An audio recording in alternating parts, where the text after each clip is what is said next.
Hello guys, eto na po ang kasunod na kabanata. Huwag po kalimutan i-like at pa-subscribe na rin po, thank you so much.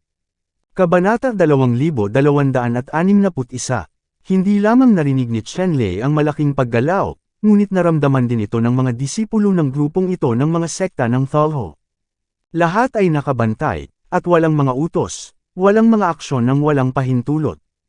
Ang pinuno ng iskwad ng Thalho sa ikatlong palapag ng Yuandan Realm, bagamat narinig niya ang malalaking pagbabago-bago sa labanan mula sa malayo, hindi niya ito ginawa, ngunit inutusan ang kanyang mga nasasakupan na maging mas alerto. Ito ay isang rehiyon na kinokontrol ng Thalho. Kahit umatake ang kalaban, hanggat hindi sila nakakatanggap ng utos, hinding-hindi sila gagalaw. Bukod dito, tanging ang pagbabago-bago ng hininga ng labanan mula sa malayo ang mararamdaman. Higit pa sa kanila ang lakas ng dalawang manlalaro sa laban. Magmadali man sila sa nakaraan, mamamatay lang. Sa sandaling ito, orihinal na gusto ni Chenlei na palihim na atakehin ang grupong ito ng mga disipulo ng Thalho nang hindi alam, ngunit ngayon, hindi na iyon posible.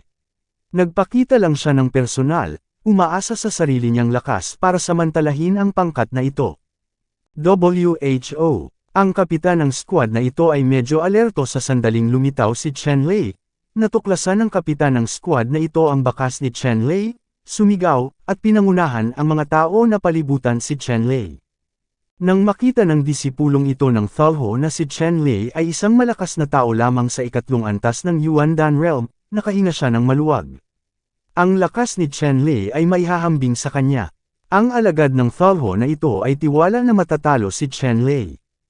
Sino ka na ng ahas na pumasok sa teritoryo ng Thalho? Sa tingin ko hinahanap mo ang kamatayan. Ang disipulong ito ng Thalho ay tumingin kay Chenlei at malamig na sumigaw. Tumingin si Chenlei sa disipulo ng Thalho at sinabing, "Sino ako?" Hindi mo kailangang malaman kung patay ka na.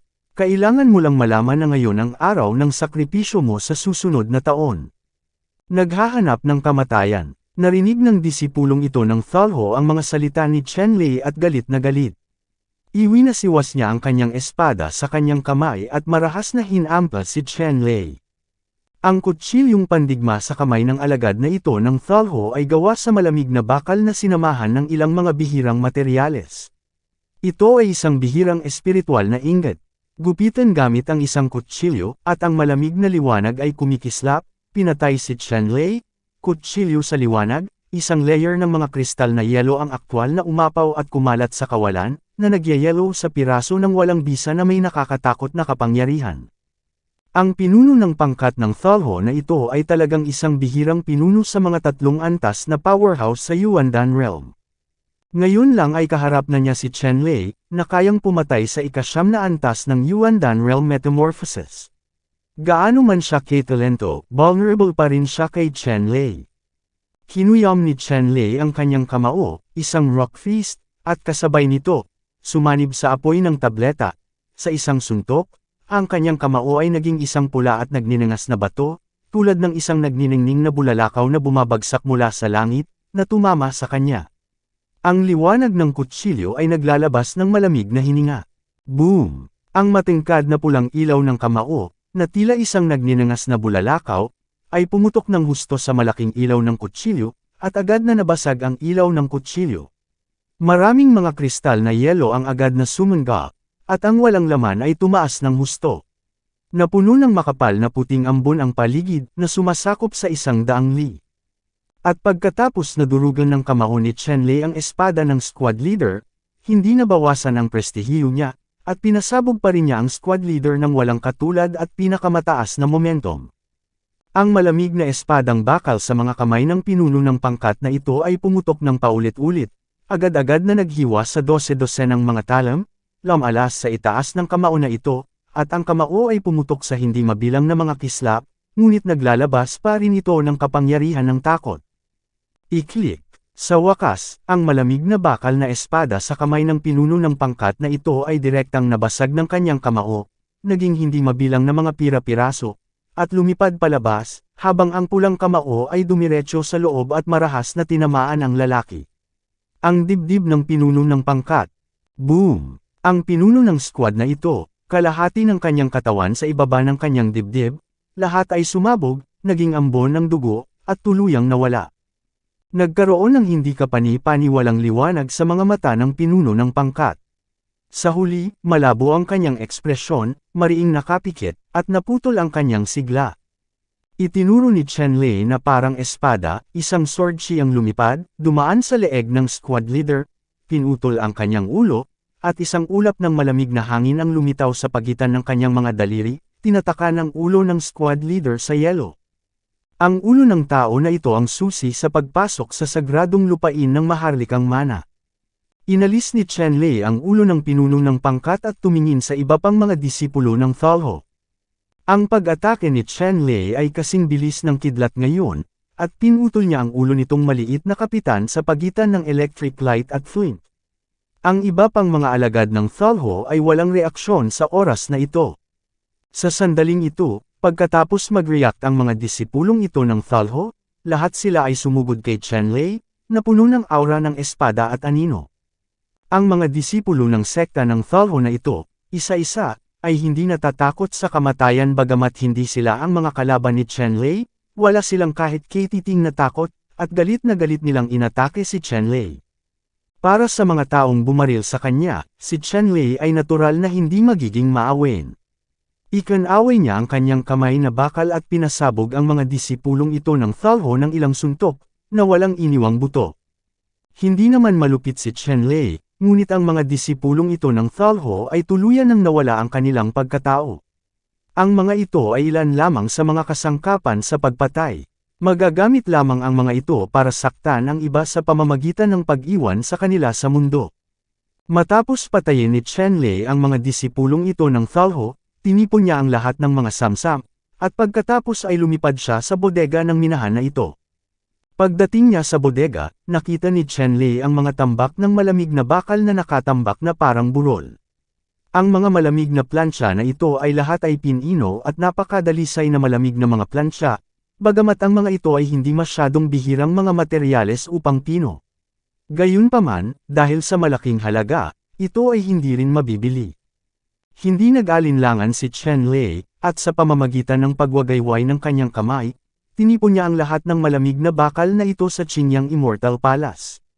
Nakatanggap lang si Chen Lei ng kopya ng The First Explanation of the Refining Technique, at nagsasanay ng sining ng pagdadalisay. Ang malamig na bakal na ito ay maaaring ang pinakamahusay na material para sa kanya upang maperpekto ang kanyang mga kamay. Hinanap ni Chen Lei ang lahat ng malamig na bakal sa 12-dosenang mga bodega na ito. Sa huling bodega, nakakita si Chen Lei ng libu-libong piraso ng malamig na kristal na bakal. Kung ikukumpara sa malamig na bakal, ang malamig na kristal na bakal na ito ay nagkakahalaga ng 10.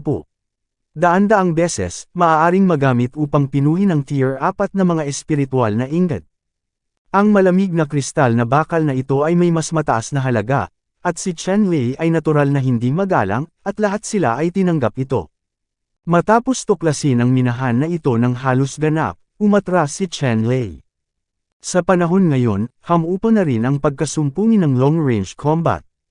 Hindi alam ni Chen Lei kung sino ang mananalo at kung sino ang matatalo, ngunit isang bagay ang tiyak, ang napakahusay na kamay sa kamay na kalmado ay nakaalarma sa Thalho, at ang Thalho ay tiyak na magpapadala ng malaking bilang ng mga master upang maghanap, mag-ingat, sa makatuwid. Ang kasalukuyang lugar ng Thalho ay tiyak na puno ng mga panganib sa lahat ng dako. Sa konklusyong ito, hindi magtatagal dito si Chen Lei, dahil masyadong mataas ang panganib, mas mabuting umalis kaagad. Sa pag-iisip nito, hindi nag-atubili si Chen Lei na sirain ang kanyang figure, at nagmamadaling pumunta sa lugar na kinokontrol ng Zion City, upang umalis dito. Isang lugar para makatakas. Hindi nagtagal pagkaalis ni Chen Lei, isang malakas na sigaw ang dumating, at isang nakakatakot na hininga ang bumangon mula sa kanyang likuran, hinahabol siya. Kabanata 2262. Agad na naramdaman ni Chen Lei ang matinding panganib, at ang nakakatakot na hininga sa likod niya ay hindi mas mahina kaysa kay Zi Shengyang. Paanong lilito ang isang nakakatakot na tao dito? Si Chen Lei ay hindi nang ahas na manatili, binilisan niya at tumakbo palayo. Kung mayroon lamang ganoong tao, kahit na natalo si Chen Lei, maaari pa rin niyang labanan ang isa o dalawang tao, at kahit na sa tulong ng Lotus Divine Stick, maaari niyang patayin ang taong ito. Gayunpaman, siya na ngayon ay nasa likod ng mga linya ng kaaway at mabigat na napapalibutan. Hindi ko alam kung ilang Thalho Master ang darating. Bukod dito, ang kanyang kasalukuyang pagkakakilanlan ay ayaw ipakita ang Lotus Scepter. Sa ilalim ng ganitong mga pangyayari, siya lamang walang pagkakataon na manalo, kaya bilasan at makatakas, ito ang pinakatamang pagpipilian. Ang bilis ni Chen Lei ay nadurog sa sukdulan, ngunit ang bilis ng malakas na tao sa likod ay hindi mabagal, at hinahabol siya nito. Hoy! Biglang, isang itim na liwanag ang tumawid sa kawalan at lumipad patungo sa puso ni Chen Lei. Ang itim na sinag ng liwanag na ito ay napakabilis, at hinabol si Chen Lei sa likod sa isang kisap mata, kaya bahagyang umiwas si Chen Lei. Nakaramdam si Chen Lei ng matinding sakit mula sa likod ng kanyang puso. Alam ang kapangyarihan ng itim na sinag na ito, hindi siya nang ahas na maging pabaya, kaya diretso niyang inilabas ang palakol at nilaslas ng backhand ang itim na sinag.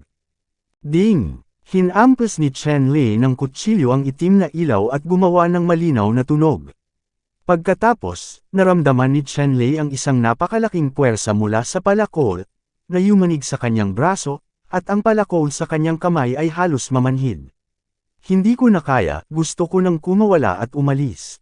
Sa huli, mahigpit pa rin ang hawak ni Chen Lei sa palakol. Kaya lang, pagkatapos ng ganoong pagkaantala, bumagal saglit si Chen Lei at hinabol siya ng malakas na lalaki sa likod. Well, siya ay talagang isang tao ng ikatlong antas ng Yuandan Realm. Maaari siyang makahuli ng mga shot mula sa akin na isang magandang kasanayan. Ang malakas na sekta ng Thalho na ito, ay nakitang hindi nasaktan si Chen Lei, at binatukan ang sarili.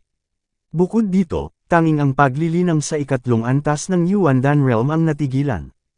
Tiningnan ni Chen Lei ang makapangyarihang sektang Thalho na ito.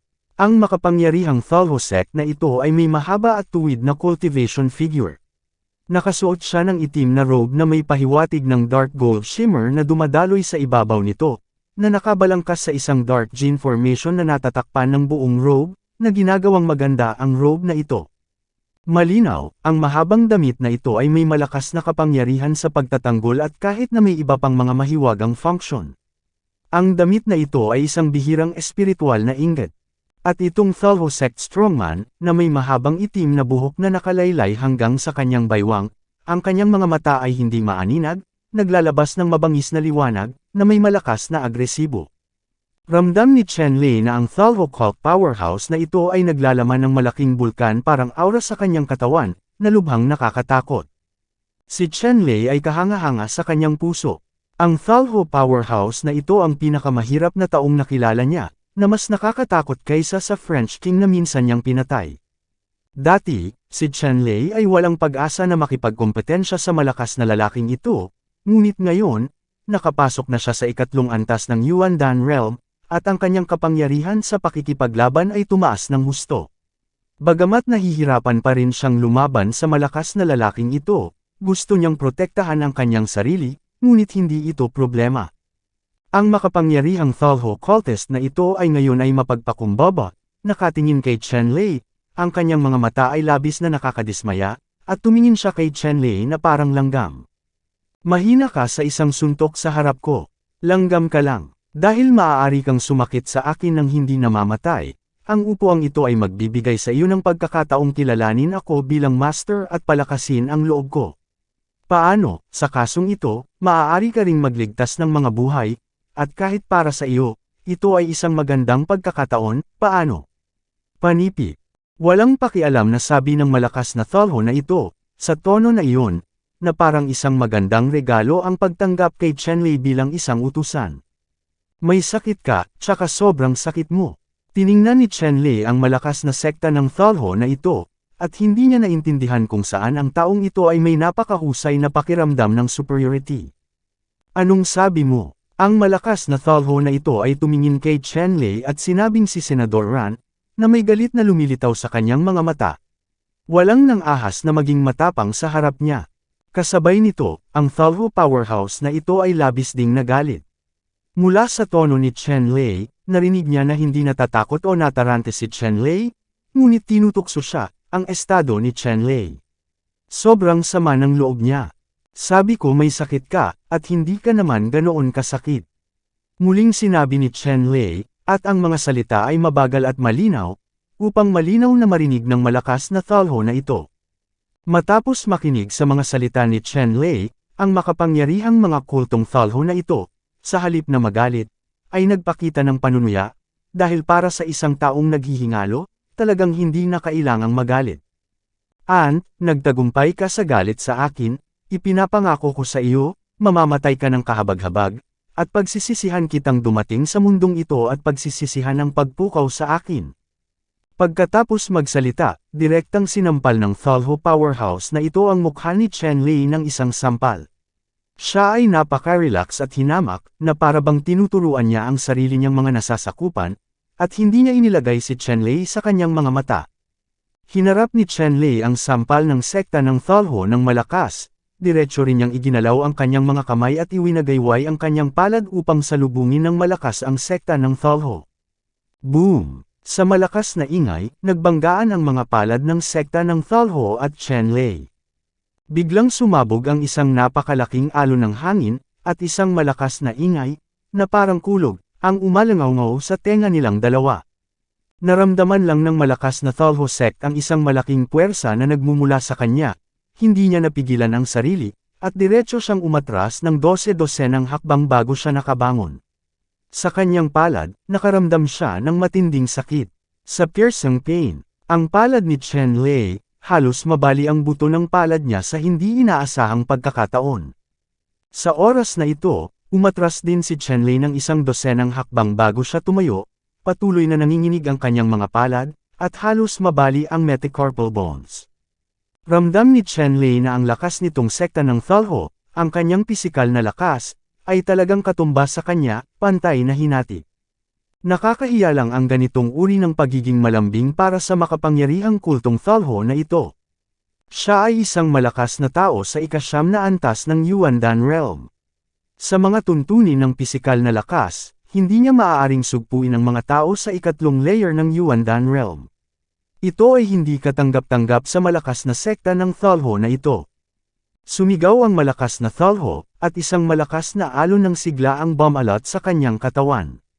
Ang itim na liwanag na umaaligid sa kanyang katawan ay nagdulot ng direktang paghati sa nakapalibot na malalaking bundok, na lubhang nakakatakot. Ang gayong malakas na aura ng pagbabago-bago ay agad na ikinaalarma ng ilang makapangyarihang mga kulto ng Thalho sa di kalayuan, lahat ay nagmamadali sa direksyong ito. Natural na naramdaman ni Chenlei na magkakaroon pa ng ilang malupit na paghinga. Ang hiningang ito, kahit na mas mahina sila kaysa sa makapangyarihang sekta ng Thalho sa harapan nila, ay hindi gaanong mahina.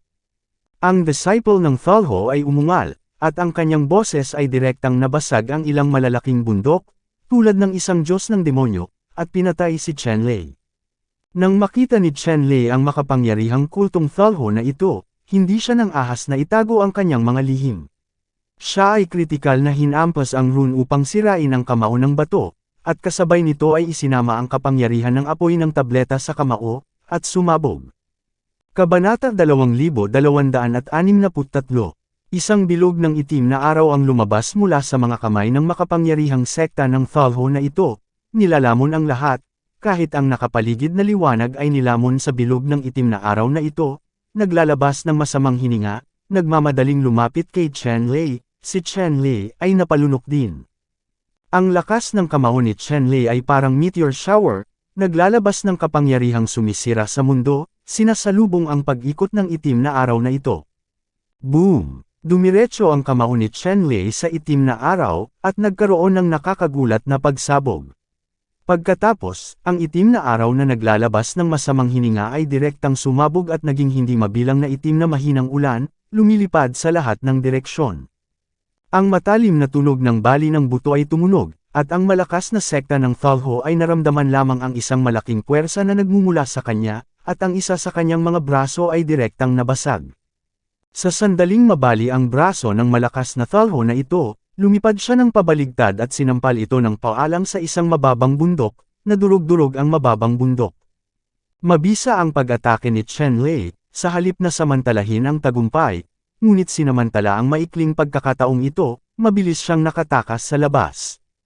Ang malakas na tao sa kulto ng Thalho ay lumipad mula sa hindi mabilang na tambak ng mga durog na bato. Ang kanyang putol na braso ay napapaligiran ng isang layer ng itim na liwanag, at sa loob ng ilang paghinga, ang mga belong buto ay nakabawi muli. Pagkatapos nito, ang malakas na sekta ng Thalho na ito ay bumaril ng dalawang malamig na sinag sa kanyang mga mata, na pumatay ng husto. Pluto, anong nangyari? Sa kasalukuyan, maraming makapangyarihang erehe ang lumitaw dito. Ang makapangyarihang mga ereheng ito ay pawang cultivation sa ikasyam na palapag ng Yuandan Realm, at isa sa kanila ay kahit isang Dharma King. Wala kang pakialam sa mga gawain ko, huwag mo akong sundan. Ang malakas na lalaki na lumalaban kay Chenlei ay sumigaw ng malakas, at pagkatapos ay naging isang bahaghari ng liwanag, hinahabol siya sa direksyon kung saan tumakas si Chenlei. Mukhang natalo si Pluto, kung hindi ay hindi magiging masama ang kanyang kapalaran. Ilang powerhouse sa kultong Thalho ang tumingin kay Pluto na nasa malayo, at may nagsabi. Kalimutan mo na yan, huwag kang mag-alala sa mga bagay-bagay ni Pluto, dapat siya mismo ang gumawa nito. Ituloy natin ang paghabol sa ibang isda na nakakalusot sa lambat. Sabi ng pinuno ng ilang tao. Oo, Lord Deng.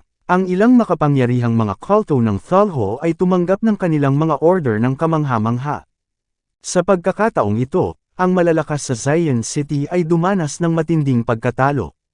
Gusto nila kaming salakayin, ngunit hindi nila inaasahan na naglagay kami ng bitag at naghihintay na makalusot sila. Ang makapangyarihang Thalho, tumawa ng malakas. Huwag ka na lang manahimik, may mga isda pa rin na nakakalusot sa lambat. Kailangan nating hulihin silang lahat ng sabay-sabay. Muling sabi ni Deng Foang, saka kasama ang ilang tao na pumili ng tamang direksyon at mabilis na hinabol. Sa kasalukuyan, kalahati ng katawan ni Zi Shengyang ay nasira at siya ay desperadong tumatakas. Sa kasalukuyan, sobrang pangit ang hitsura ni Zi Shengyang. Sa pagkakataong ito, siya ay talagang nakulong at nahuli sa pananambang ng mga Thalho. Gayunpaman, si Zi Shengyang ay may titulong numero 1 Young Master sa Zion City, at ang kanyang kapangyarihan ay hindi ibinigay ng walang kabuluhan. Kahit na siya ay nahuli sa isang Thalho ambush, siya ay naglaslas pa rin ng isang Thalho Yuandan ang pinuno ng isang ikasyam na antas na strongman. Sa oras na ito, ang kanyang misyon ay natapos na, at ngayon ang pinakamahalagang bagay ay ang makatakas pabalik sa Zion City ng maayos. Kaya lang, sa likod ni Zi Shengyang, may ilang Thalho cult powerhouses sa 9th level ng Yuandan Realm na humahabol sa kanya. Hindi naging madali para kay Zi Shengyang na makatakas ng maayos. Bukod sa Zi Shengyang, karamihan sa iba pang malalakas na manlalaro sa Zion City ay tinambangan din. Maraming mga eksperto sa Zion City ang hindi lamang nabigo upang makumplito ang gawain, ngunit pinugutan din ang ulo ng maraming powerhouse ng sekta ng Thalho. Sa sandaling ito, desperado si Hu Yufeng sa Tiger God Gang. Sa wakas natagpuan na kita, isang tinig ang tumunog, isang hari ng batas mula sa kultong Thalho, kasama ang tatlong malalakas na lalaki sa ikasyam na antas ng Yuandan Realm sa Thalho, ang nakapalibot kay Hu Yufeng. Sa sandaling ito, si Hu Yufeng ay labis na napahiya. Naputol ang lahat ng braso niya, dumudugo ang katawan, at halos wala na ang cultivation niya. Sa sandaling ito, napapaligiran ng apat na makapangyarihang miyembro ng sekta ng Thalho. Si Hu Yufeng ay lumubog sa kailaliman kasama ang kanyang puso. Kung walang aksidente, sa pagkakataong ito, wala na siyang paraan para makatakas. Ang Loking na ito ng Thalho cult ay nagbigay ng utos, at saglit, apat na makapangyarihang Thalho cultists ang sabay na sumalakay kay Hu Yufeng at pinasabog si Hu Yufeng. Nakipaglaro ako sa iyo. Sa kasalukuyan, si Hu Yufeng ay halos nasa dulo ng bundok. Sa gayong mga kalagayan, wala siyang ibang pagpipilian kundi ang magsumikap. Boom! Sinubukan ni Hu Yufeng na huminga ng kanyang huling hininga, ilabas ang kanyang buong potensyal, at durugan ang malalakas na lalaking ito sa Thalho. Sa huli, ang makapangyarihang Thalho ay nadurog sa pamamagitan ng desperadong pakikipaglaban ni Hu Yufeng. Ulo. At si Hu Yufeng mismo, ang labis na galit na Thalho Lord, ay pinutol ang unang antas gamit ang isang kutsilyo, at tuluyang nahulog. Sa sandaling ito, sa Zion City, biglang nagbago ang ekspresyon ng pinuno ng Tiger God Gang. Ang Divine Thought ay tumagos sa kanyang storage ring at natagpuan ang Soul Crystal na iniwan ni Hu Yufeng, na nawasak na. Kung ano ang sinisimbolo nito, hindi ito maaaring maging mas malinaw. Fenger, si Geng Tiger God ay sumigaw sa kalungkutan, at ang mga bilog ng kanyang mata ay naging pula. Isang malaking momentum ang biglang kumalat sa kanyang katawan, at hindi mabilang na mga gusali sa paligid niya ang sumabog. Fang Lord Hu, pakiusap, huminahon ka. Sa sandaling ito, isang marilag na boses ang tumunog, na nagsasalita sa pinuno ng tigre ***** gang. Ang boses na ito ay natural na boses ng City Lord Zion. City Lord Shi, ang aking anak ay nahulog, paano ako makatitiyak? Malungkot at galit na sabi ni Geng Tiger. Ang Panginoon ng lungsod ng Zion City ay bumantong hininga at sinabi, Master Hu Gang, patawarin mo sana ako. This time, naging pabaya ako. Hindi ko inasahan na may napakalakas na puwersang nakatago sa sub-rudder ng Thalho. Oras na, kaya natin. Mabigat daw ang pagkalugi, pero makatitiyak ka na ipaghihiganti natin ito. Panipi. Ang Panginoon ng lungsod ng Zion City ay hindi nakatanggap ng anumang magandang balita sa loob ng ilang araw. Mula nang ipadala niya ang mga masters ng Zion City upang pumuslit sa lugar na kinokontrol ng Thalho Sub-Helm at sneak attack sa mga strongmen ng Thalho, tinanggap na niya ang pagbagsak ng malalakas na lalaking ito ng sunod-sunod. Balita. Maliwanag, ang pagkilos na ito ay masasabing isang kompletong kabiguan. Sa pagkakataong ito lamang ang aksyon ay hindi niya nilikha, ngunit hiniling ng maharlikang pamilya ng Dachu, at maaari lamang niya itong isagawa. Sa orihinal, inakala ng City Lord ng Zion City na hinati ni Thalho ang Taiman at natalo sa labanan. Ang pinuno at ang sugo ay pinatay ng higit sa 100 tao, at ang kanilang moral ay malubhang nasugatan. Paano nila naisip na mayroon pa ring malalim na lakas? Zhang Hao, kinuha ko ito sa aking bulsa, naghihintay para sa kanila. Sa oras na ito, naalis na ni Chen Lei ang mga humahabol na sundalo sa likod niya. Matapos niyang masugatan ang malakas na sekta ng Thalho at makatakas ng maayos, habang hindi pa nawawala ang epekto ng crit rune, binasbasan niya ito sa body technique ay agad niyang pinaalis ang mga humahabol na sundalo sa likod niya, at pagkatapos ay bumalik sa lugar na kinokontrol ni Zion lungsod. Sa oras na ito, ang Thalho strongman na nagngangalang Pluto ay mukhang sobrang pangit. Bagamat nakuha niya ang hininga ni Chen Lei, nakatakas na si Chen Lei sa kontrol ni Thalho. Hinabol niya siya o hindi. Sa ilang sandali, mahirap pumili. Kabanata 2264.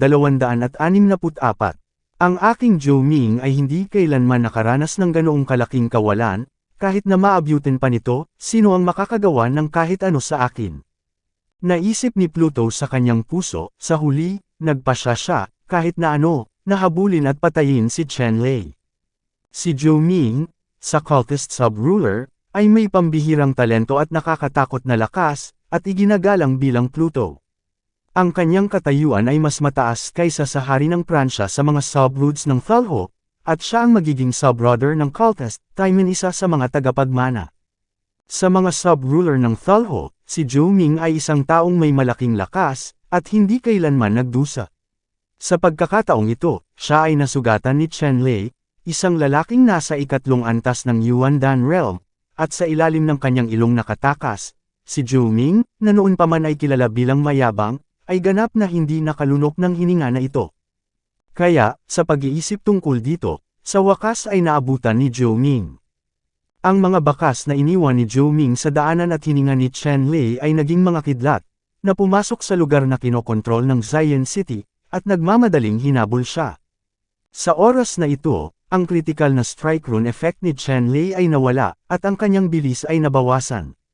Gayunpaman, nakapasok siya sa teritoryong kontrolado ng Zion City, at nakatakas mula sa teritoryong kontrolado ni Thalho, na naging dahilan upang medyo gamaan ang loob niya. Sa wakas ligtas na. Nakahinga ng maluwag si Chen Lei, relaxed at hindi na kinakabahan. Sa pagkakataong ito, hindi na siya nakapasok sa lugar na kontrolado ng Thalho, at hindi rin nagtagal upang makatakas. Natatakot ako na mahirap itong sabihin ng iba. Sa oras na ito, may kakaiba ring naramdaman si Chen Lei. Maaari itong isipin na ang mga makapangyarihang tao na papasok sa panloob na rehiyon ng Thalho ay maaaring makatagpo ng malaking problema. Sa sandaling nag-iisip si Chen Lei, biglang, naramdaman niyang muli ang pamilyar na malupit na hininga, at hinabol siya, palapit ng palapit sa kanya, kasing bilis ng kidlat. Sumunod ka. Medyo nagulat si Chen Lei, natural niyang maramdaman na ang malakas na lalaking kasama niya ang humahabol sa kanya. Naglakas loob akong humabol dito. Wala akong pag-aalinlangan, ngunit kaya kong labanan ka at subukan ang sarili kong lakas sa pakikipaglaban.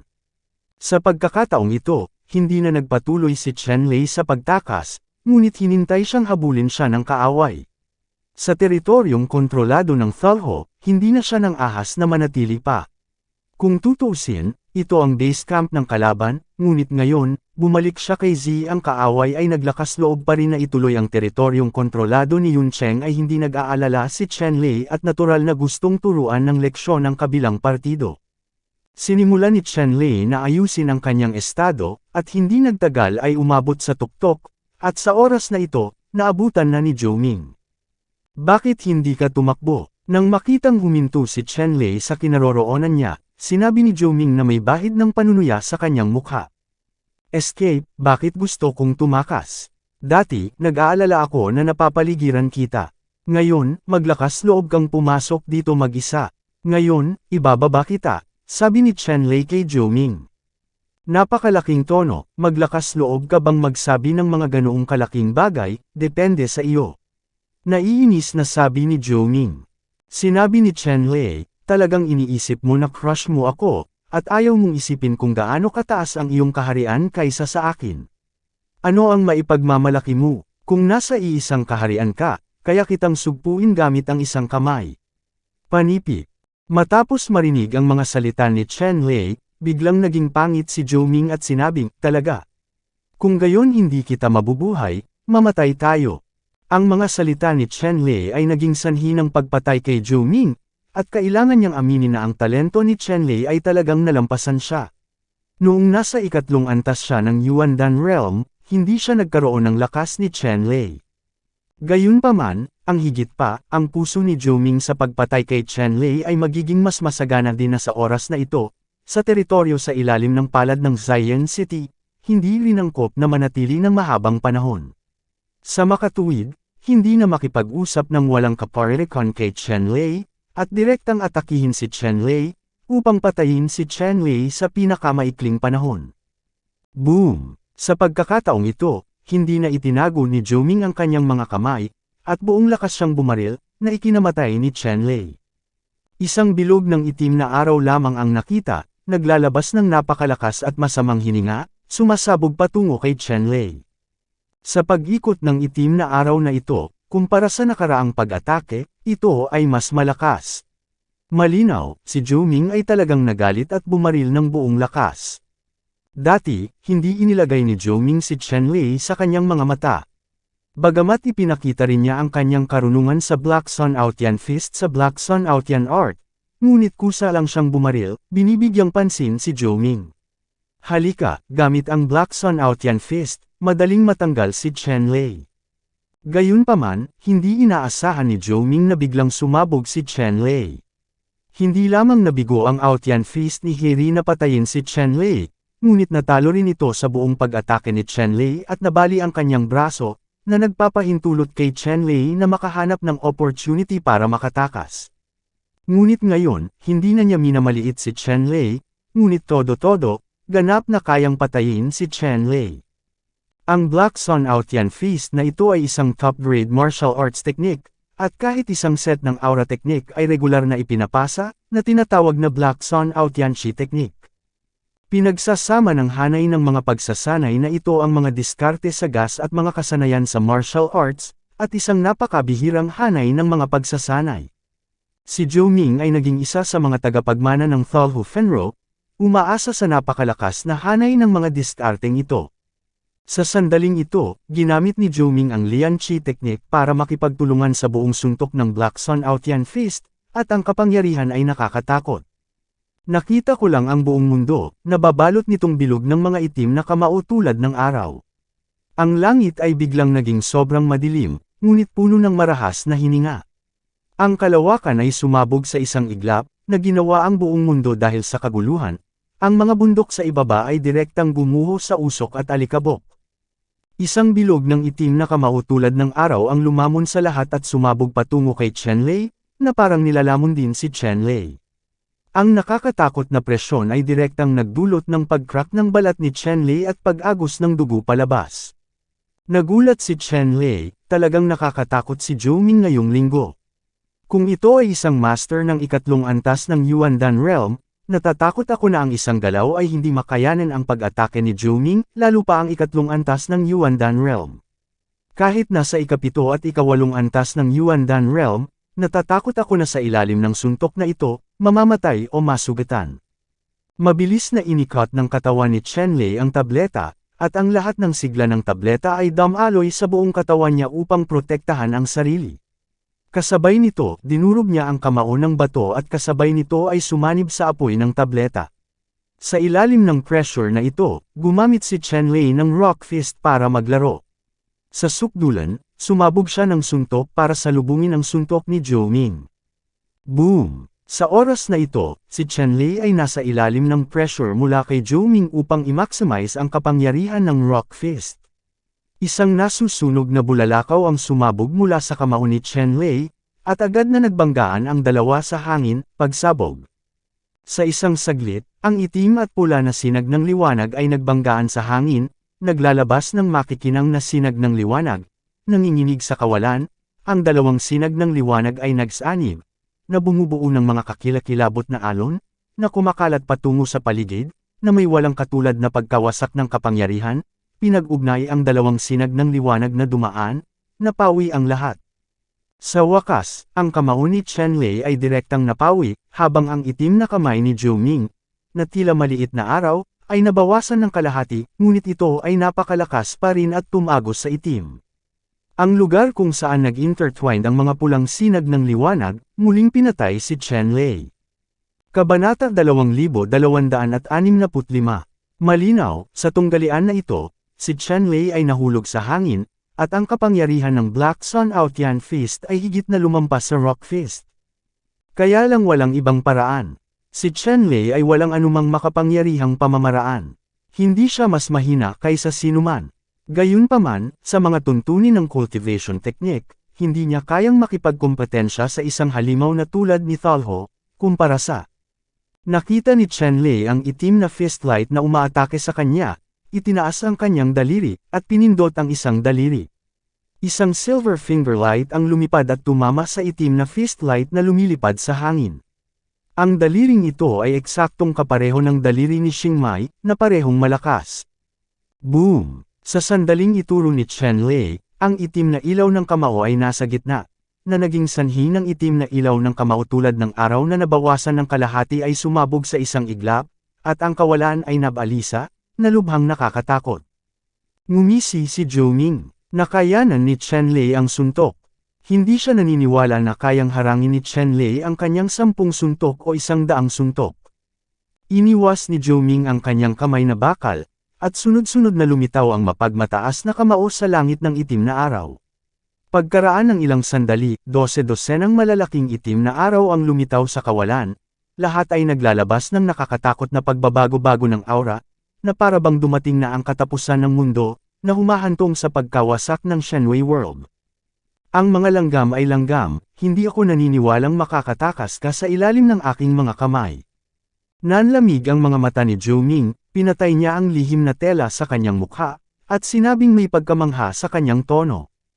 Isang dosina o napakalaking itim na sinag ng araw ang nagpang-inig sa langit sa isang sipol, lumipad sa himpapawid, at sumabog patungo kay Chenlei.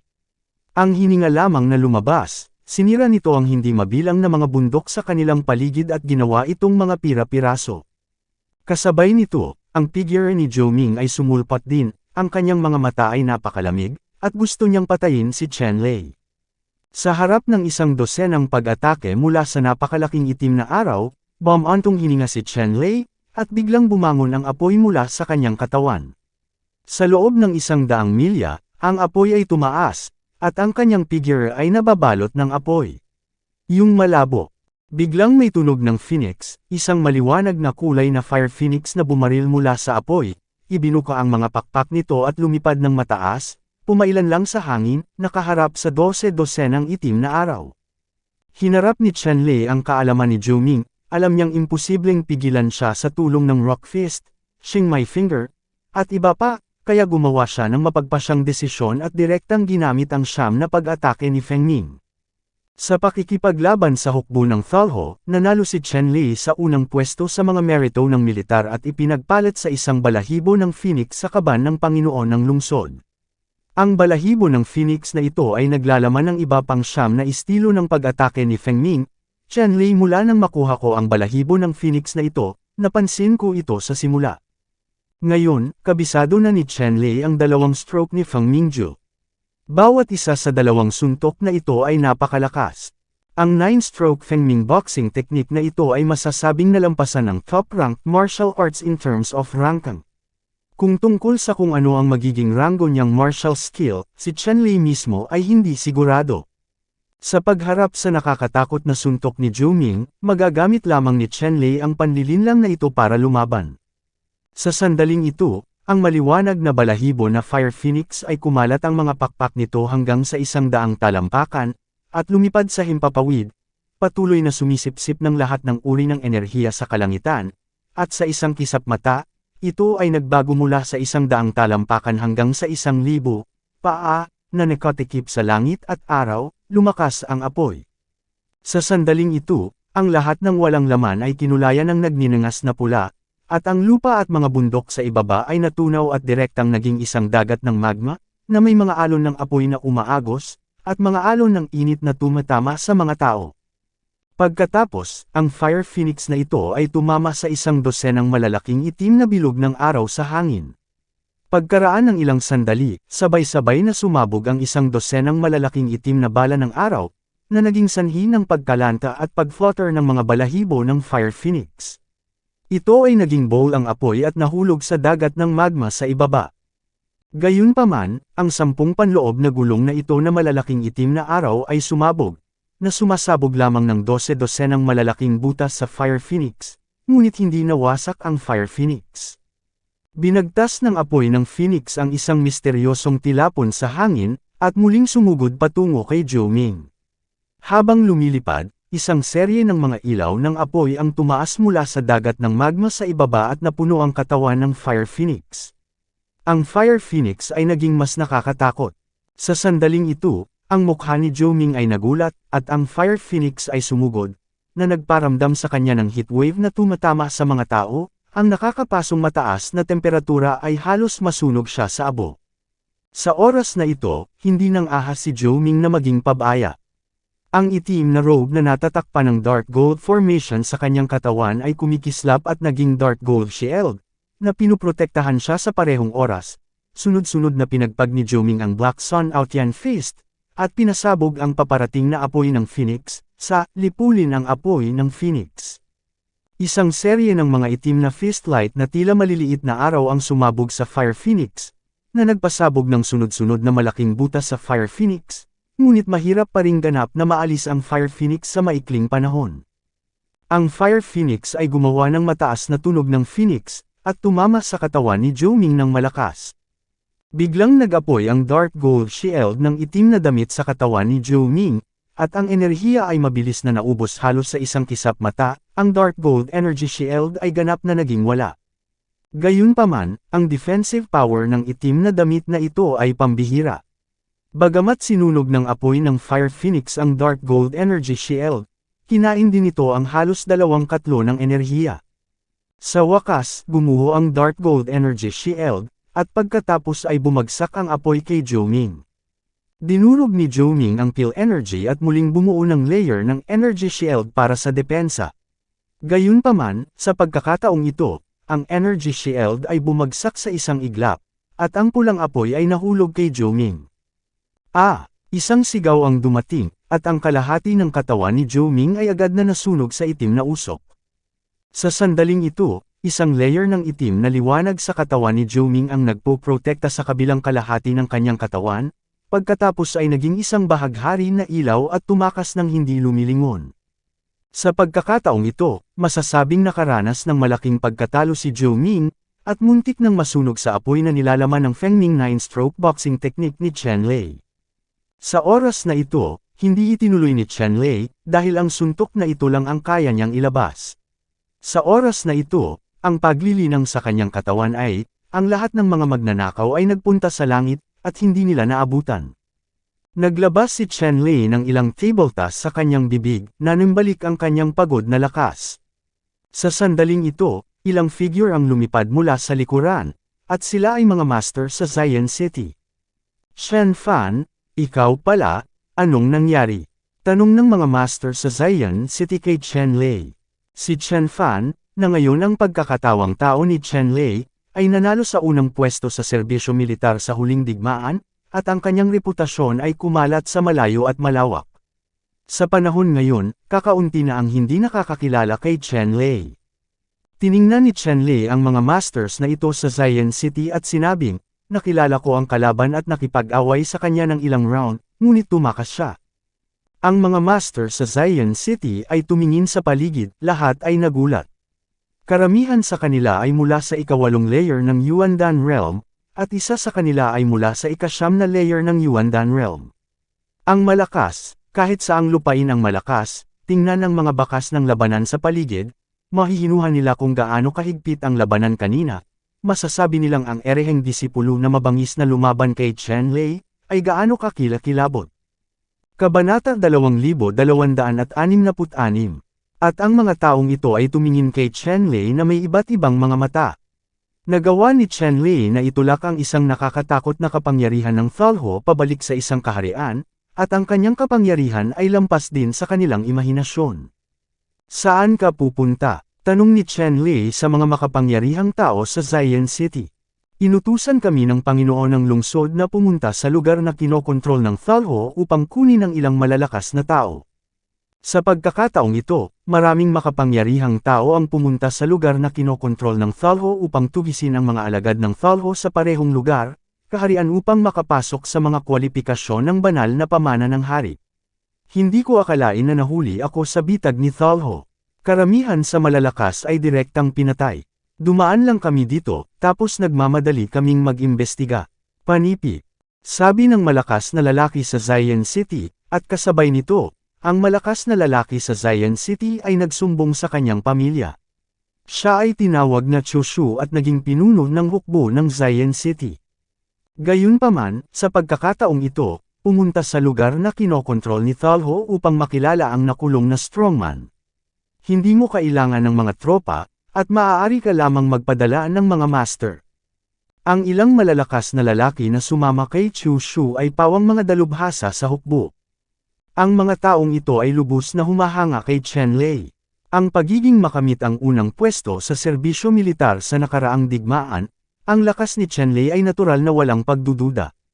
Naunawaan ng mga dalubhasang militar na ito na ang mga tagumpay ng militar na ito ay hinding-hindi mapeke.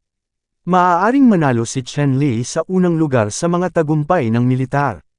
Imposibleng manloko siya, makakaasa lang siya sa sarili niyang tunay na lakas. Kumita. Sa makatuwid, ang mga panginoong militar na ito ay labis na humahanga kay Chen Lei. Ganun ba? Tumango si Chen Lei matapos marinig ang sinabi ni Chushu at ng iba pa. Sa katunayan, sa oras na ito, hindi lamang si Chushu at ang iba pa sa linyang ito ang dumating upang tumugon, ngunit ang iba pang mahusay na eksperto, tulad ng Zion Sect, Tiger God Gang, Qingming Sect, at iba pa, ay nagpadala din ng mga tauhan upang tumugon, benepisyaryo. Inaantok si Mr. Chen, kami ay nasa militar at hindi maaaring magtagal. Magpapalam na tayo at may oras pa mamaya. Sa oras na ito, sinabi ni Chushu kay Chen Lei na hindi sila maaaring mag-antala ng masyadong matagal. Kung dumating sila ng mas maaga, maaari silang magligtas ng isa pang buhay. Sa oras na ito, ganap na gumaling ang cultivation ni Chen Lei, at sinabi niya, Mr. Chu, iniisip ko kung maaari ba akong kumilos kasama mo at gawin ang aking makakaya. Pagkatapos pakinggan ang mga salita ni Chen Lei, sinabi ni Chushu, Mr. Chen, natapos mo na ang gawaing ito, bakit mo kailangang gawin muli ang gulo? Sa pag-uusap ngayon, nalaman ni Chu Shu at ng iba pa na natapos ni Chen Lei ang gawain at nakuha ang mga kwalifikasyon upang makapasok sa sagradong lugar ng mana ng hari.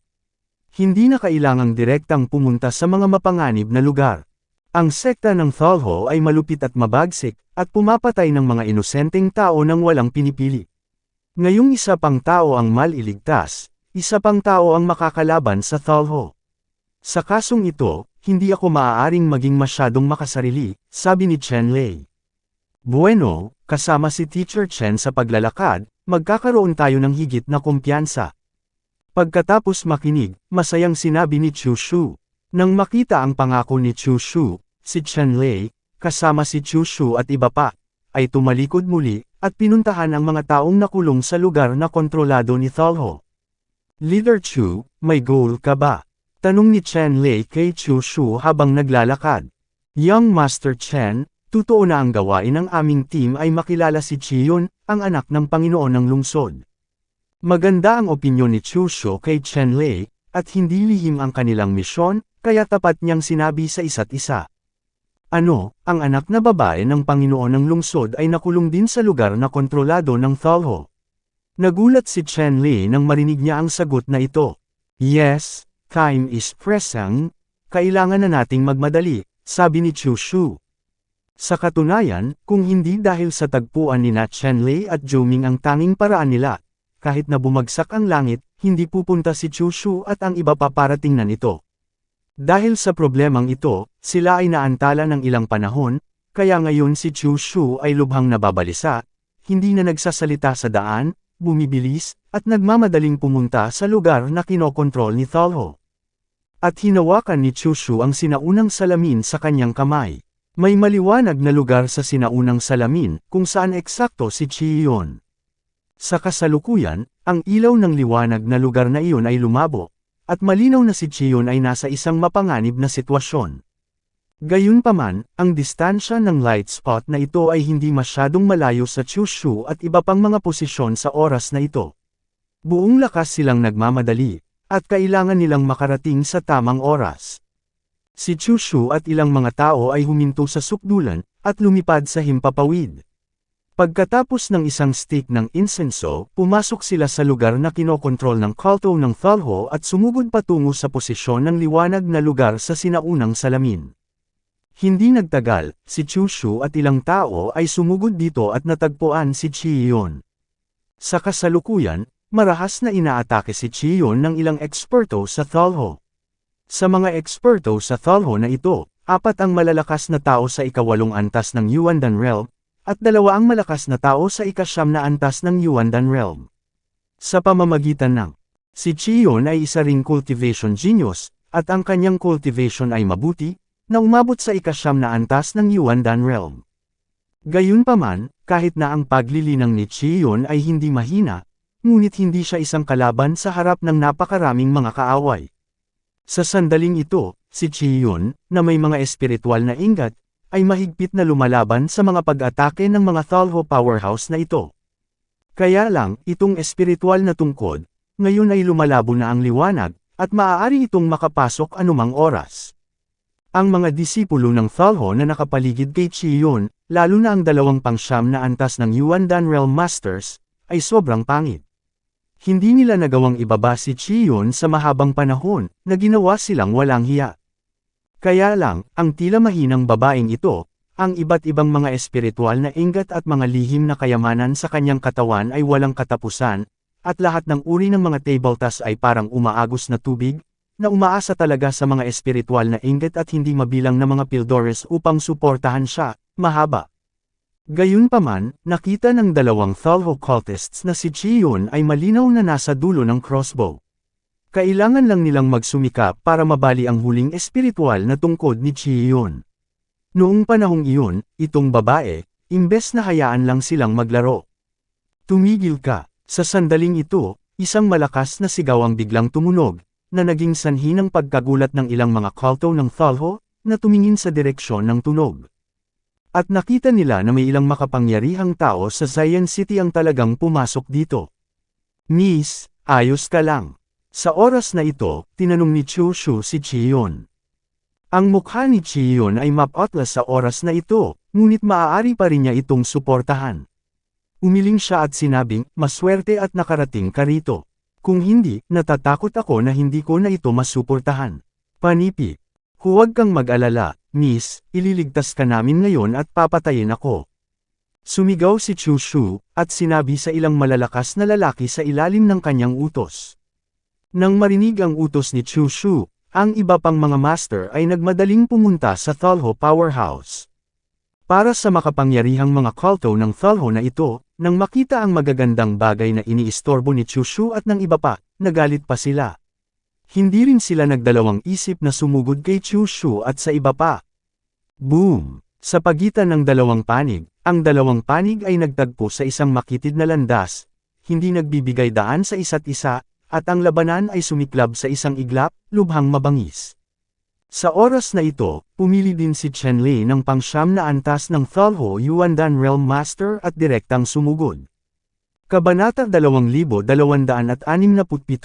Ang malakas na sekta ng Thalho na ito ay naglakas loob na salakayin ang kanyang sarili nang makita niya ang ikatlong antas na strongman sa Yuandan Realm, na nagpapakita ng isang ngiti. Naghahanap ng kamatayan. Ang pangsyam na antas na dalubhasa sa kaharian ng Thalho Yuandan, ay sumigaw, at tinapik si Chen Lei ng palad. Pagkaraan ng ilang sandali, isang malaki at matibay na palad, na nagniningning na may dilaw na liwanag na parang lupa, na naglalabas ng isang makapal at mabigat na hininga, tulad ng isang kontinente, na tinapik si Chen Lei ng marahas. Medyo nagulat si Chen Lei, ang palad ng ekspertong ito sa ikasyam na antas sa Yuandan Realm ay talagang pambihira. Halatang napakakinis ng palad na ito.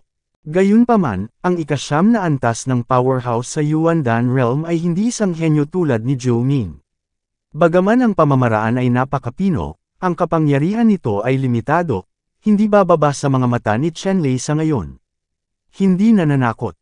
Binasag ni Chen Lei ang kamao ng bato para salubungin, at nagpasabog ng suntok.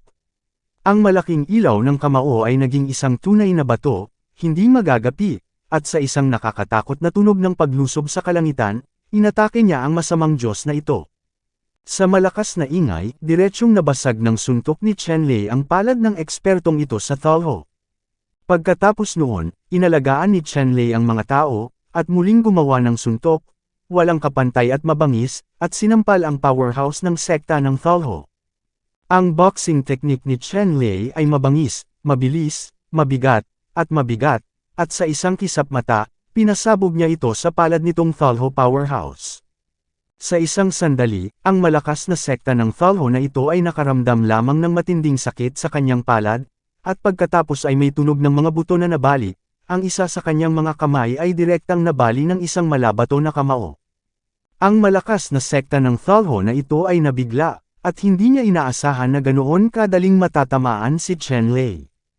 Ang lakas ng kultong Thalho na ito ay naging napakasama, at nais na durugan ang espiritual na inggit upang salubungin ang kalaban, ngunit sa oras na ito, tatlong kamao na naglalabas ng takot at pamimilit ay umatake, at ang bilis ay kamangha-mangha, kaya hindi niya ito naiwasan sa lahat. Tatlong magaan na kamao ang direktang sumabog sa malakas na lalaki ng sekta ng Thalho na ito, at biglang, ang katawan ng malakas na lalaking sekta ng Thalho na ito ay direktang sumabog sa ambon ng dugo. Napatay ni Chen Lei ang isang pangsyam na patong na Thalho sect strongman sa Yuandan Realm halos kaagad, at agad na ginulat ang iba.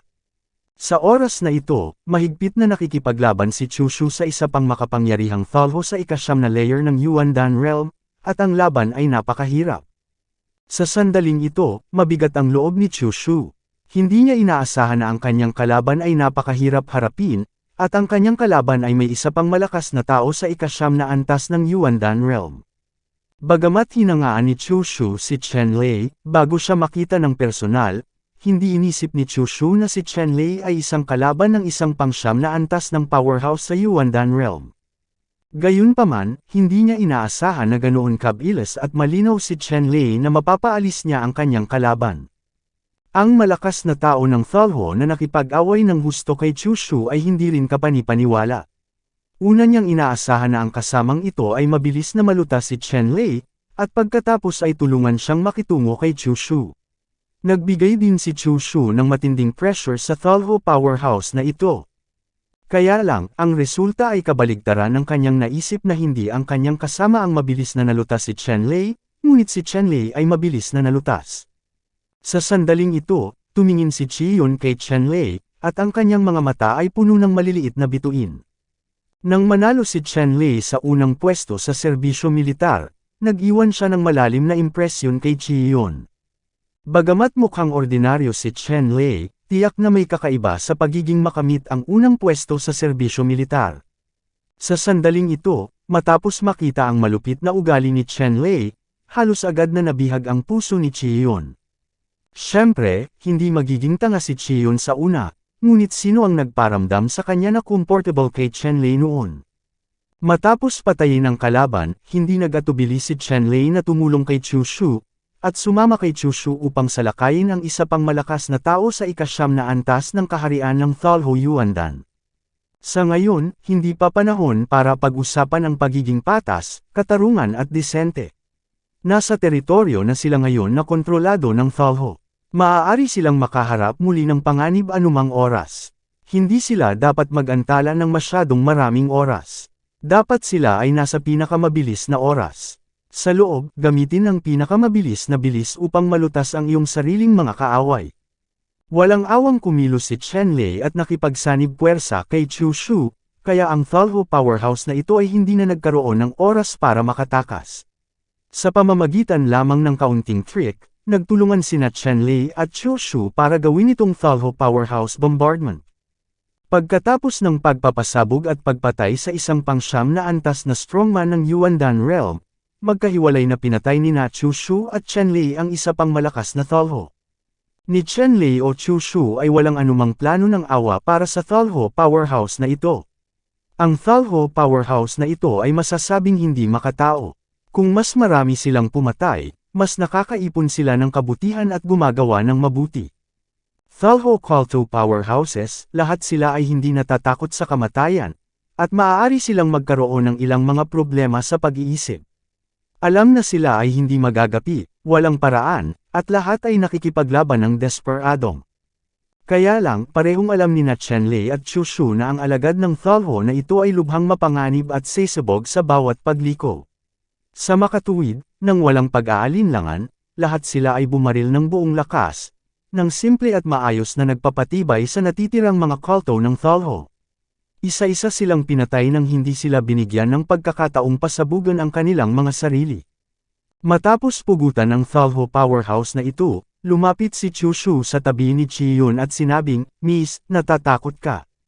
Sa sandaling ito, huminga ng malalim si Chi Yun at lumunok ng ilang pildores, at ang kanyang maputlang mukha ay namula.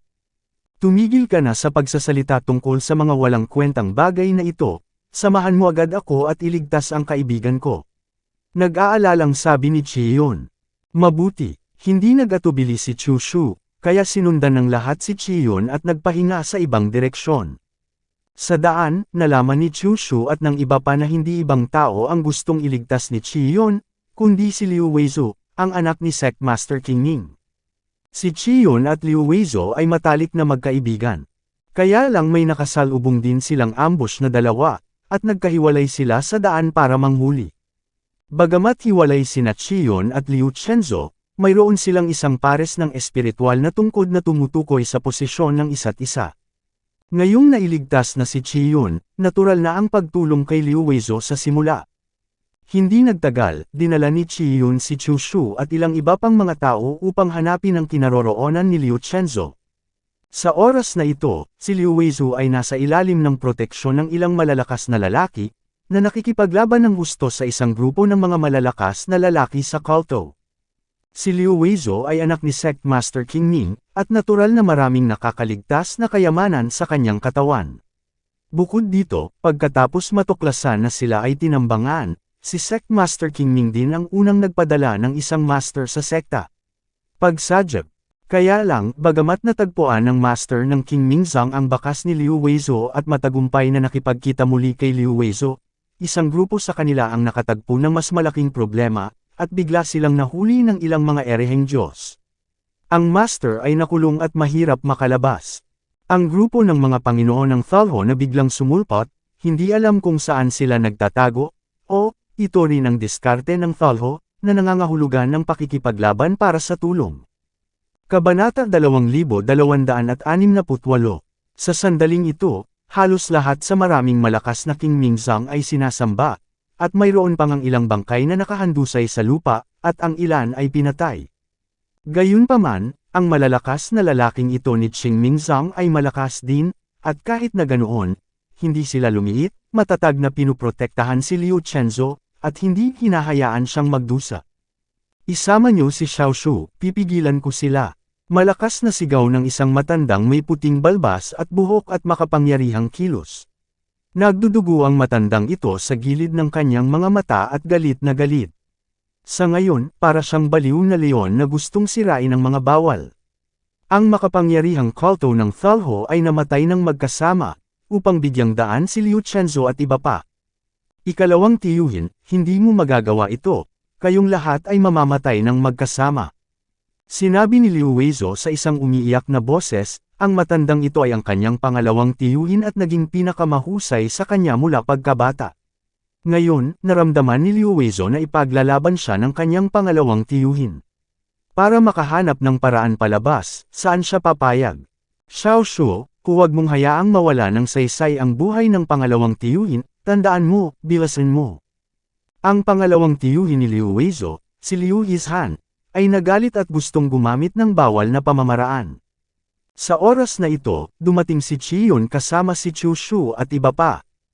Pagkarating ni Qiyun, Chu Shu at iba pa, sumali sila sa battle circle ng walang sabi-sabi, at nakipaglaban sa makapangyarihang mga kulto ng Thalho na ito at bumuo ng isang grupo.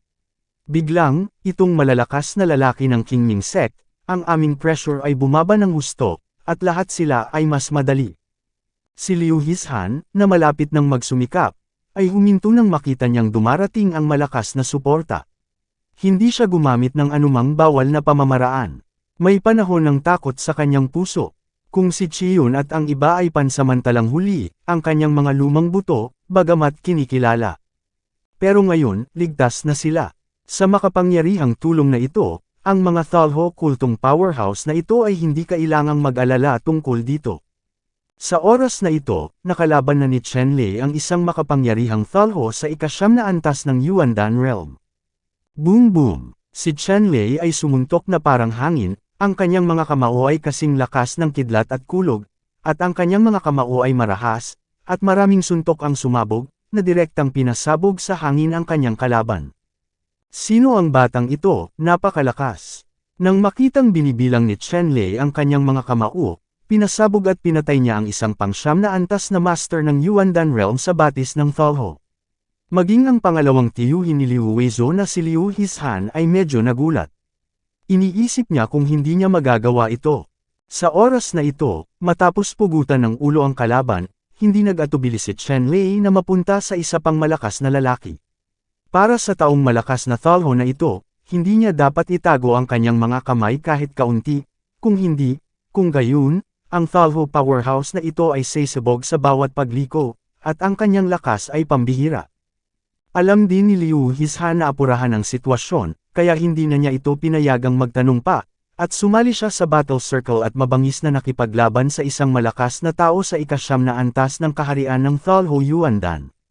Sa oras na ito, ang sukat ng tagumpay ay nagsimulang tumagilid patungo sa malakas sa Zion City, lalo na si Chen Lei.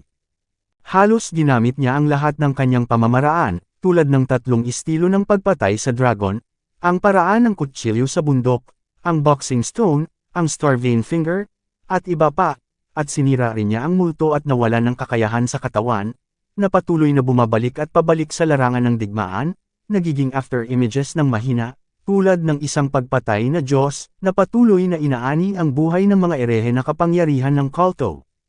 Sa ilalim ng gayong mga kalagayan, karamihan sa mga powerhouse sa kultong Thalho ay hindi nakaligtas ng napakatagal, at karamihan sa kanila ay nawasak.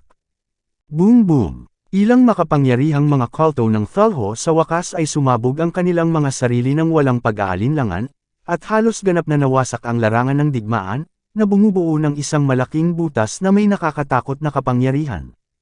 Gayunpaman, ang mga self-destructed na evil god cult na powerhouse na ito ay hindi masyadong malakas, ngunit sila ay mga powerhouse lamang sa ikapito at ikawalong antas ng Yuandan Realm. Ang mga powerhouse sa Zion City ay nakipag-ugnayan sa kaaway ng Thalho ng hindi isang beses o dalawang beses. Alam na ang mga taong ito ng Thalho ay sasabog sa bawat pagliko, nag-iingat din sila sa kanilang mga panlilinlang. Sa makatuwid, kabilang sa mga thulas na ito ng turuan ng lalaki na pasabugan ang kanyang sarili, direktang winasak niya ang espiritual na ingat na kalasag at hinarangan ang lakas ng pagsabog. Bagamat may mga samuka ng dugo dahil sa shockwave ng self-explosion, naghanda sila.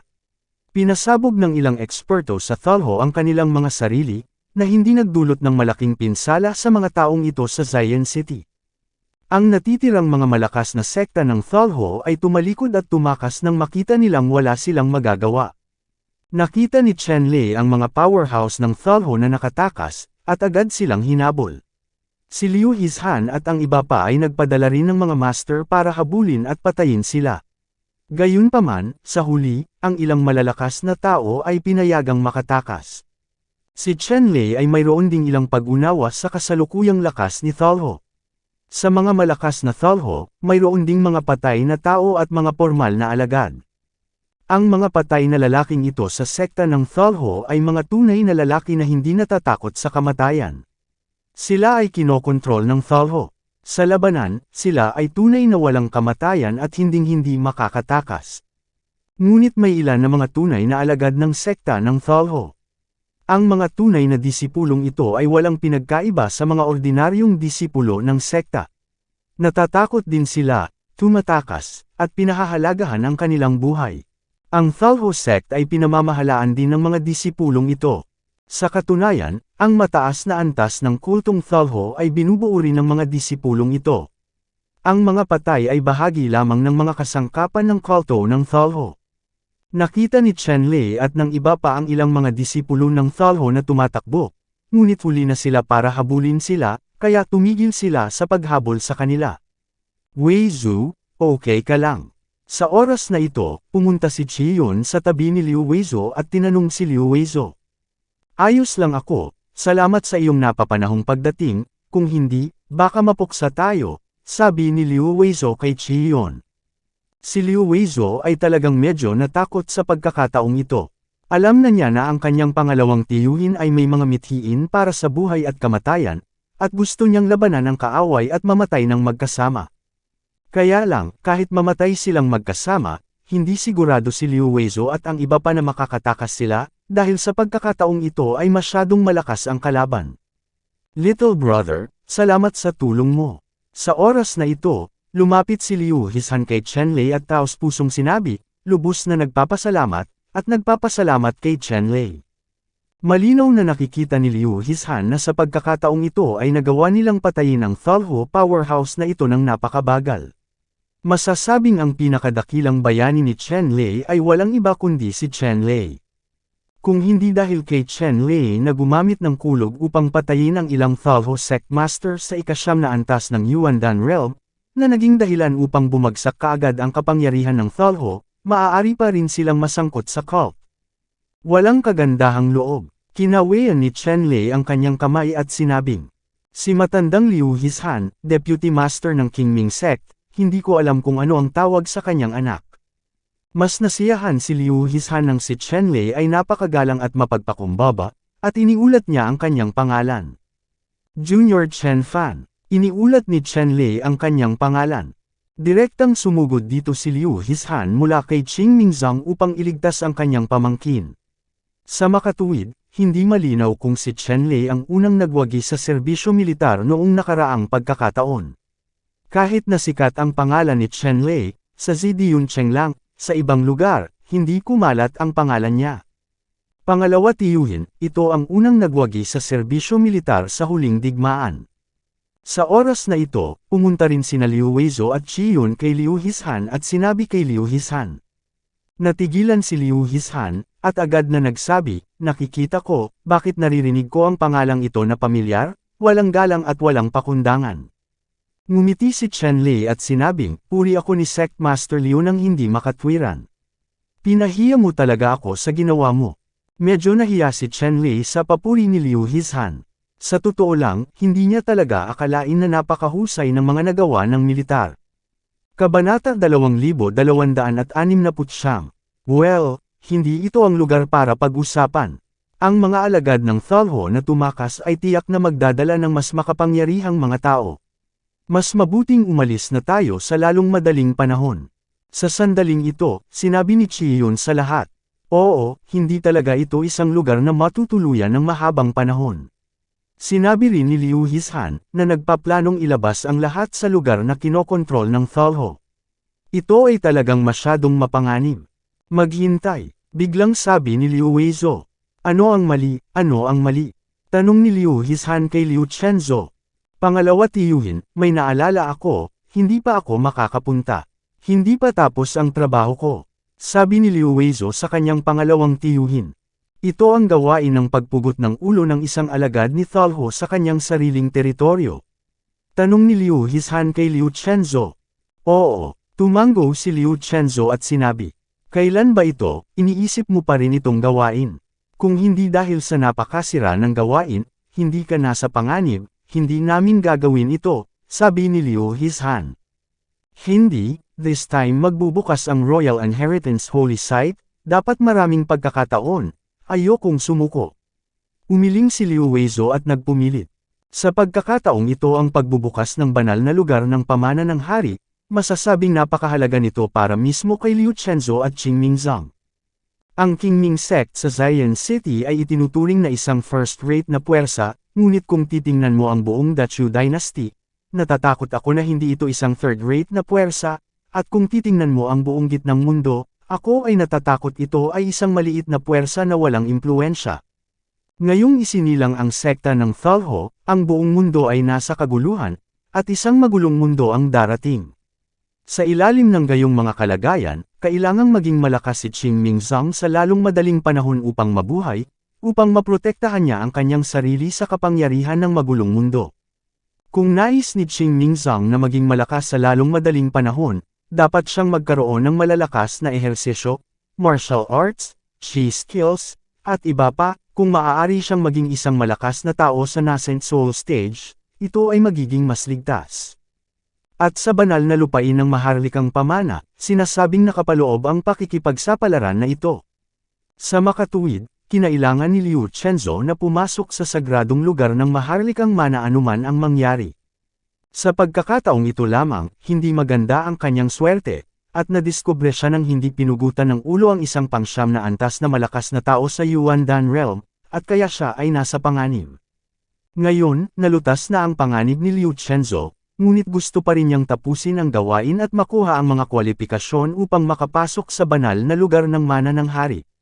Xiaoshu, ang bagay na ito ay kailangan pang pag-usapan sa mahabang panahon. Hindi ngayon ang oras para maging agresibo. Kahit na alam niya ang intensyon ni Liu Xiaoshu, hindi pa rin sumasang-ayon si Liu Hizhan sa diskarte ni Liu Xiaoshu. Pangalawa tiyo, nakapagdesisyon na ako. Tumangging sumuko si Liu Weizo. Alam ko iyon, ang sinabi ko ngayon lang, gusto kong mahuli ang isang lalaki ng ikasyam na antas ng Yuandan Realm at hayaan mong putulin mo siya. Kinakabahang tinapik ni Liu Hizhan ang kanyang hita sa oras na ito. Alam niyang mukhang malambot at mahina ang ugali ng kanyang pamangkin, ngunit napakatigas ng ulo nito. Naghahanap ng kung ano, 10 yuan na hayop at toro. Hindi na maibabalik. Sister Yun, tapos na ba ang iyong misyon? Sa oras na ito, muling tinanong ni Liu Weizo si Chiyun. Tapos na, tumango si Chiyun. Sa paraan upang makatakas, personal niyang pinugutan ng ulo ang isang malakas na lalaki sa ikasyam na antas ng kaharian ng Thalho Yuandan. Nakumpleto ang misyon. Kung ganun, umalis ka muna dito, at babalik ako kaagad pagkatapos kong matapos ang gawain. Sinabi ni Liu Weizo, ayaw niyang mapahamak si Chiyun at ang iba pa dahil sa kanyang sarili. Ano bang pinagsasabi mo? Paano ka namin may iwan dito mag-isa? At sasamahan ka namin, sabi ni Chiyun. Hindi, matigas na sabi ni Liu Chenzo. Okay, huwag kang mag-away, sa tingin ko, sabi ni Chen Lei sa pagkakataong ito. Mr. Chen, anong magagawa mo? Nang marinig ang boses ni Chen Lei, lahat ay tumingin kay Chen Lei. Sinabi ni Chen Lei, lahat, marami sa atin ang kumikilos ng sama-sama. Ang layunin ay masyadong malaki, madaling matuklasan ng malakas na Thalho. Hindi ko gusto ako at si Miss Liu na kumikilos ng magkasama. Naghahanap ng isang solong yuan pil mga tao sa ang ikasyam na antas ng kaharian ay napatay, ngunit ang lahat ng mga tao ay unang umalis at bumalik sa lugar na kinokontrol ng Xian City. Panipi. Kayong dalawa. Tumingin si Chiyun kay Chen Lei at nag-aalinlangan na nagtanong. Bakit, nagdududa ka ba sa kakayahan ko? Kalmadong tumingin si Chen Lei kay Chiyun at mahinang nagtanong. Hindi nagsalita si Chiyun, ngunit tumingin kay Chen Lei at sinabing, Mr. Chen, alam kong pambihira ka, ngunit masisiguro mo ba ang kaligtasan ni Liu Chenzo? Pangako, walang pag-aalinlangan na sabi ni Chen Lei. Tumango si Chiyun, tumingin kay Liu Hishan, at sinabing, Tito Liu, sumasang-ayon ako sa diskarte ni Master Chen. Naniniwala ako sa kanya, ikaw naman. Tumingin si Liu Hishan kay Chiyun at sinabing, malaki ang pananalig ni Miss Chi kay Master Chen, natural akong naniniwala sa iyong pangitain. Pagkatapos, lumingon si Liu Hishan upang tingnan si Chen Lei, ibinaba ang kanyang kamay kay Chen Lei, at same time na sinabi, kung gayon, Master Chen, malugod na ibibigay ito sa iyo ni Xiaoshu. Sinabi ni Chen Lei, magtiwala ka, tiyak na ibabalik ko si Miss Liu ng ligtas. Tumango si Liu Hishan at sinabing, sige, mauna na kami. Sinabi ni Chen Lei, okay, hindi pa huli ang lahat, agad kaming kikilos ng mag-isa. Alam din ni Chiyun, Liu Hishan at iba pa na hindi sila maaaring mag-antala, at agad na umalis muna, habang sina Chen Lei at Liu Weizo ay muling bumalik upang hanapin ang makapangyarihang 9th grade Thalho Yuandan na nag-iisa. Sa sandaling ito, sa sub-helm ng Thalho, ilang makapangyarihang Thalho na nakatakas ang bumalik, nakaluhod sa hanay sa malaking bulwagan, at nagmakaawa para sa kanilang mga kasalanan. Lord Rudder, wala akong kakayahan at hindi ko magawa ang blockang mission. Ilang master na rin ang nawala sa akin. Pakiusap kay Rudder na pagalingin ang kasamaan. Alam ng makapangyarihang mga taong ito sa sekta ng Thalho na mahigpit ang mga patakaran, at sa pagkakataong ito ay nabigo ang misyon, tiyak na mahaharap sila sa matinding parusa. Kaya lang, sa kabila ng canonical na parusa, hindi namamatay ang krimen. Mas mabuti pa kaysa pugutan ng ulo ni Chen Lei. Ang malakas na kultong Thalho na ito ay lubos na natakot kay Chen Lei. Napakaraming tao pa rin ang nakakaligtaan sa target. Sayang naman. Sa oras na ito, ang pinuno ng time ng sekta ng Thalho ay tumitig sa mga nasasakupan na napakabangis na nakaluhod, at sumigaw ng malakas, ngunit ang mga nasasakupan na ito ay hindi ng ahas na pabulaanan, at ibinaba ang kanilang mga ulo upang umamin na nagkasala. Sabihin, paano ka nabigo? Malakas na tanong ng Thalho Rudder Master. Sa likod ng gulong, halos nagawa namin ito, ngunit mayroon kaming isang pangkat ng mga reinforcement. Sa reinforcement team na ito, napakalakas ng isang tao. Kahit na ang cultivation ay pangatlong layer lamang ng Yuandan Realm, napakataas ng combat power. Grabe, hindi naman kami kalaban. Sinabi ng malakas na Thalho. Ano, pinag-uusapan mo ang taong ito? Matapos makinig sa ulat ng subordinate na ito, ang punong timeman ng sekta ng Thalho ay iwinagayway ang kanyang kamay, at isang larawan ang ipinakita. Ang painting dito ay kung ano mismo ang ginawa ni Chen Lei kay Chen Fan, manipis ang katawan, madilaw na balat, napaka-ordinaryo. Ang malakas na taong ito ng sekta ng Thalho ay nagtaas ng ulo at sinulyapan ang larawan ni Chen Lei, tumango at sinabing, oo, siya iyon. Si Chen Fan na naman, ang Helm Master ng Thalho ay biglang nagngalit ang kanyang mga ngipin, at ang mga asul na ugat sa kanyang noo ay lumundag, nagngangalit sa kalangitan. Kabanata 2270. Ang Rudder Master ng Thalho Sect ay nakarinig ng pangalan ni Chen Lei ng higit sa isang beses. Masasabing ilang malalaking kaganapan sa dibisyon ng Taiman ang nasira sa mga kamay ni Chen Lei. Maging si Zhou Ming, isa sa mga kandidato para sa susunod na pinuno ng Thalho Cult, ay nasugatan ni Chen Lei, kalahati ng kanyang katawan ay nawasak, at sa loob ng isang taon o kalahati, imposibleng makabawi. Ang kasalukuyang Thalho Sub-Rudder Master ay masasabing galit kay Chen Lei. Siya ay naging sub-brother master ng Thalho Zayan sa daan-daang taon. Sa nakalipas na daan-daang taon, lihim siyang nag-iipon ng kapangyarihan, naghihintay ng mga utos mula sa punong tanggapan, na gustong baguhin ang araw. At sa wakas ay hinintay niya ang araw na ito.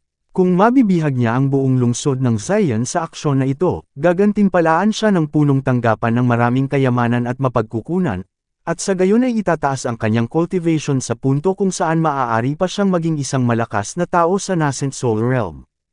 Pagkatapos niyang maging isang malakas na manlalaro sa nascent soul realm, maaari siyang pumunta sa isang mas mataas na dibisyon upang umunlad. Isang araw, maaari pa siyang maging master ng isang dibisyon na kumokontrol sa isang bansa. Buti na lang nakasira ang mission this time. Ang ilang mga stunt ay nabigo. Nabigo ang lahat at nauwi sa kabiguan.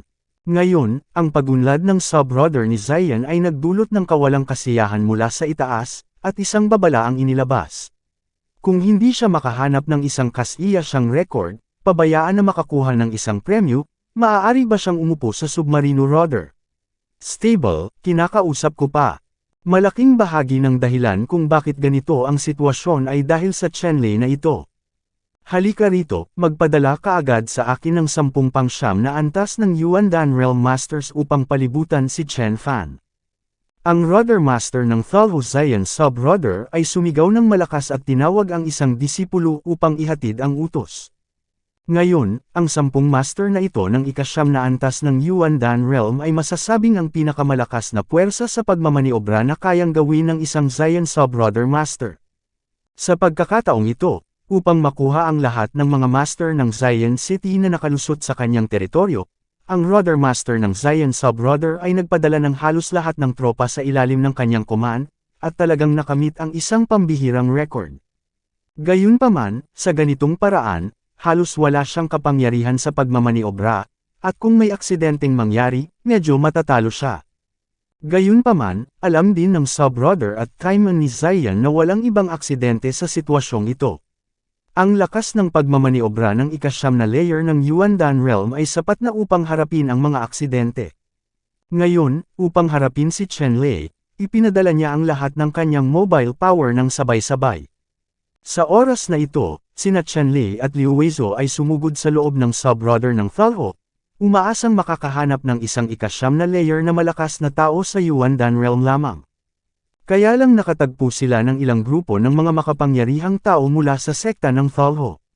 Ang mga malalakas na taong ito ay lahat sa grupo, naglalakad sa grupo, at walang malakas na tao na nag-iisa. Para sa mga powerhouse ng Thalho sa mga grupo ng 3 o 5, na umaasa sa lakas nina Chenlei at Liu Weizo, mahirap kumain sa maikling panahon at makaakit ng mas maraming kaaway, kaya hindi sila kumilos. Sa panahong ito, natuklasan ni Chenlei na maraming Thalho strongmen, at ang malalakas na lalaki sa Zayan City na dumating upang suportahan sila, ay mabangis na lumaban, ngunit ang Thalho ay walang gaanong kalamangan. Malinaw na, Thalho ang kasalukuyang mga sub-brother na puwersa ay hindi gaanong magagapi gaya ng ipinapakita nila. Well, lumitaw ang target sa unahan. Biglang sinabi ni Chenlei kay Liu Weizo. Tumingin si Liu Chenzo sa direksyon na itinuturo ni Chenlei, at nakita niya ang 2 Thalho Master ng 9th floor ng Yuandan Realm, at sa tabi nila, may isang bangkay, isang master mula sa Zayan City. Isa rin siyang taong malakas sa 9 na layer na Yuandan Realm. Gayunpaman, ang malakas na lalaking ito ay medyo hindi pinalad, na napaliligiran at pinatay ng 2 malalakas na lalaki ng Thalho, at nabigong makatakas. Sa kasalukuyan, tinututukan ni Chenlei at Liu Weizo ang 2 makapangyarihang kulto ng Thalho na ito. Paano, sigurado ka bang haharapin ang isang tao? Tanong ni Chenlei kay Liu Weizo sa mahinang boses. Walang problema, sabi ni Liu Chenzo. Pagkatapos pakinggan ang mga salita ni Liu Weizo, sinabi ni Chenlei, okay, isa-isa tayo. Magkakaroon tayo ng mabilisang laban. Pagkatapos mapugutan ng ulo ay aalis na kami agad.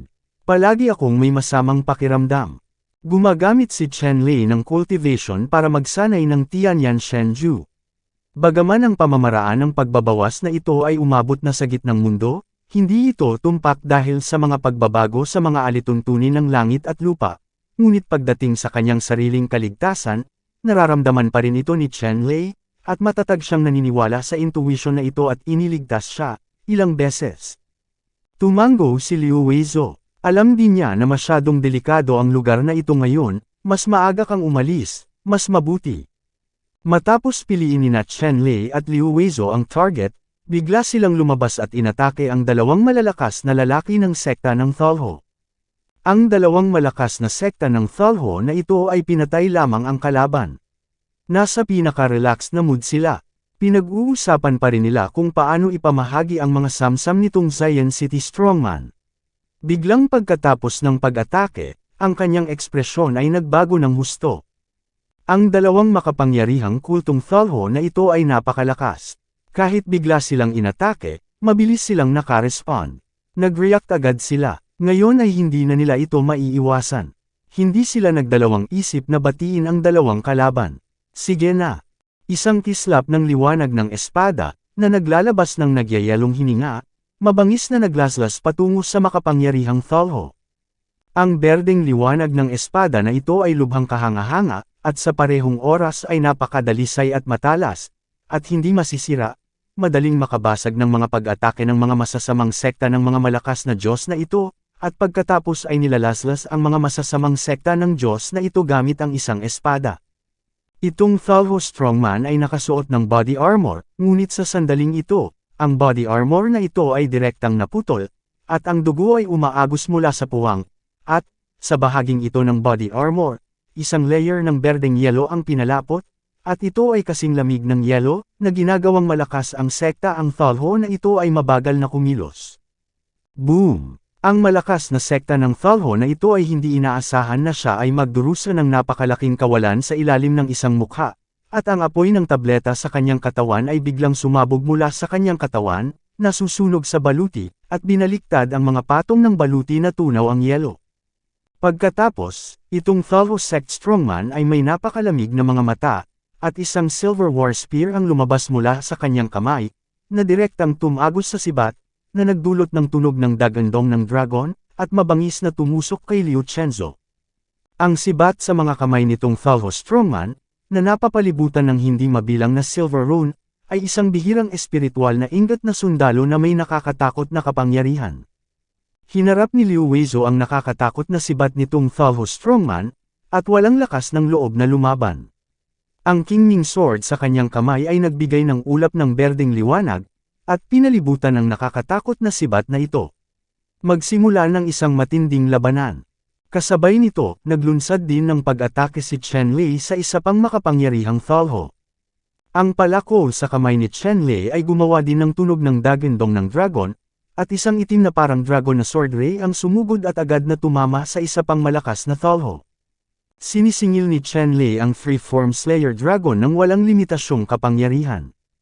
Ang Thalho Strongman na ito ay nagmamadaling sumalakay, at sa pagmamadali, nagkaroon lamang siya ng oras upang iwagayway ang Spirit Sword upang harangan ang suntok ni Chen Lei.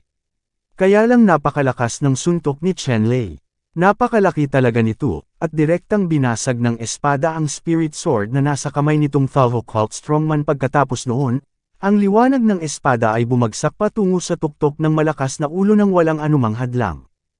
Thank you for watching. Please like, share and subscribe. Jessica Datuan Ortiz.